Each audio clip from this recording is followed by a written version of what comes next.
You had once tweeted out, Donald Trump calls to ban Muslims from entering the U.S. are offensive and unconstitutional. Well, first, let me say that our hearts go out to the families of the fallen in this latest horrific terrorist attack. It's awful, isn't it?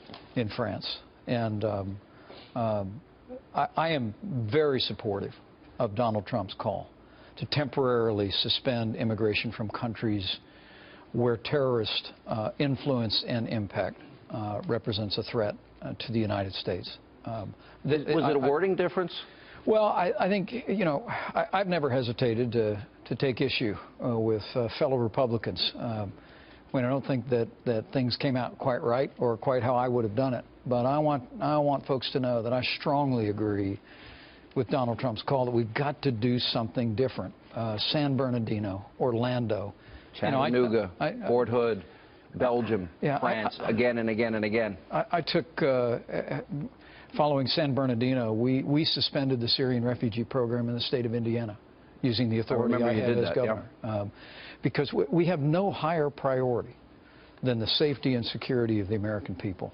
And what I've heard from Donald Trump, and I believe the position he's articulated that resonates with millions of Americans, is that we've got to find out what's going on, and we've got to do something different, and we've got to put the safety and security of the American people first. This is a really important issue, and I think what happened last night, and I want to talk more about this, really brings issues that Donald Trump has brought into this campaign front and center, and that is building the wall on immigration, what to do with the people that are here illegally, and the refugee program. Hillary Clinton wants a 550% increase in refugees. Now, here's the problem.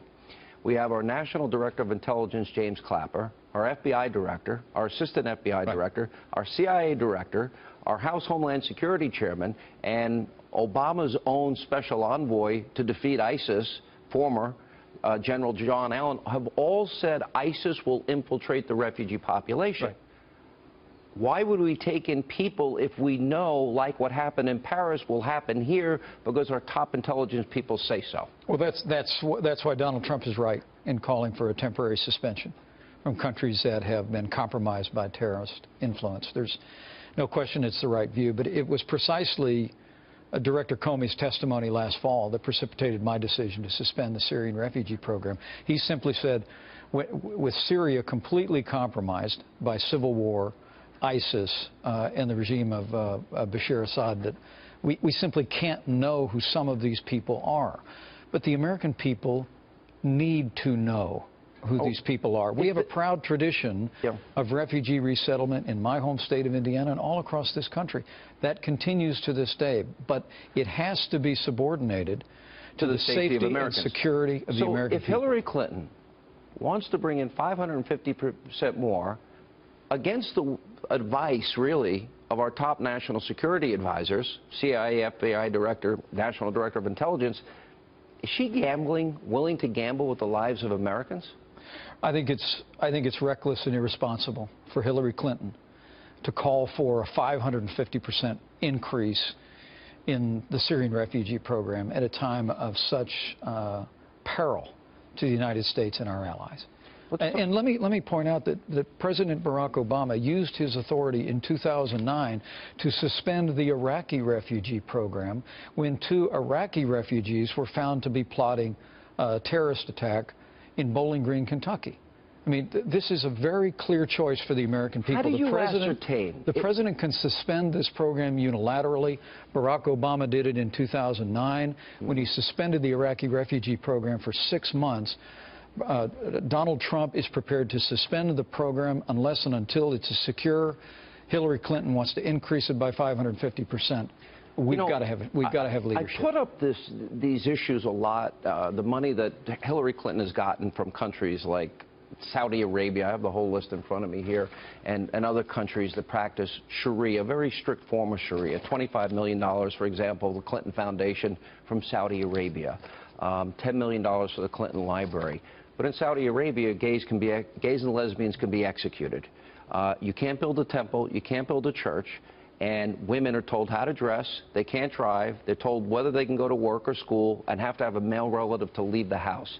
and in some countries it gets worse from there.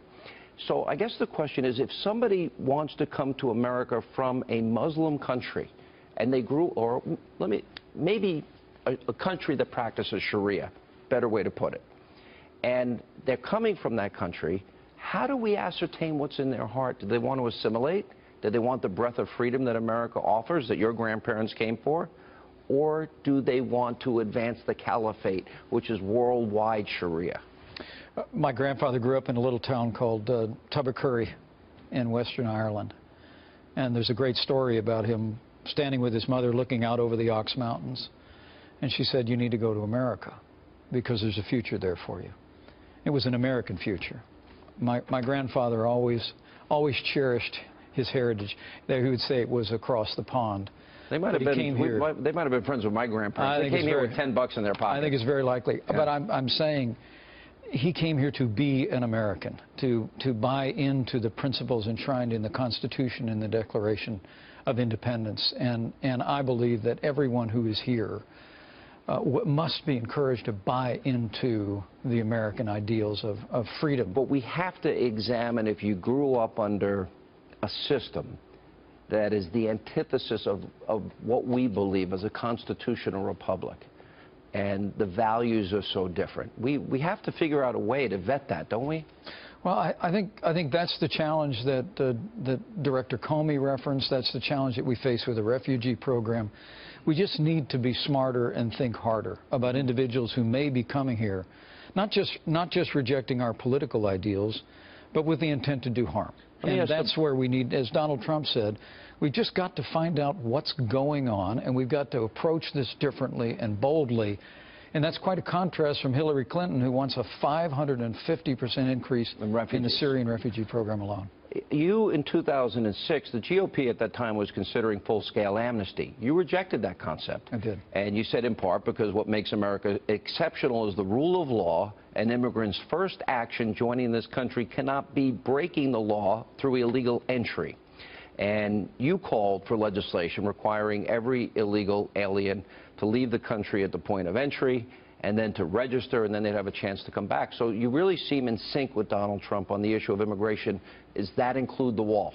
Absolutely. And is Mexico going to pay for it? Absolutely. Okay. That president we mentioned before said a nation without borders is not a nation. And building the wall, establishing border security has to be job one.